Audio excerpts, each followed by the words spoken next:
baka ulo nyo masira ko. Maninipa ako ng mga nagsabing mahina ko. Makinig kayo bihira to, madalas na marinig sa kata na pakilig. Kasi malikot ang diwa ko, iba yung pinapakita ko. Para di nila makita na may tira ko. Di nakita nyo, madulas ang dila ko. Kaya pagka pumitik klaro, kung usapang linya naman eh mabisa. Kaya gusto nila makabisa do.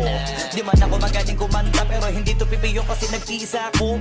Pag ako sumargo pala sigurado, kahit lapis lang mga gawing tapo. Buti na nga lang na ang ngiti pa ko. Kahit ang dami na nila mga ngiting aso, inaasinta ko. Kaso di sila asintado, kaya di ako apektado. Iba mag-isip kasi laking kanto. Papato lang ako kapag kikita ko. Kaya minsan lang ako maging gago. Pag yung kabaliw ako binisita ko. Kung usapang mood, kaya mabuti na lang na parito kahalika papakita ko. Dami ko kasi ngiti na bing bago. Kung susumahin siguro ano na pong sako. Tsaka balita ko, galing sa bibig nyo madali ka mo. Kasi gagawin nga to. Pag hindi nyo nagawa eh para nyo na rin inamin ninyo kaya na itumba ko. Bars, natatap na mga flip. Hindi marunong magdamit, inuuna yung salawan sa Brit. Lahat galing-galingan at baliw-baliw.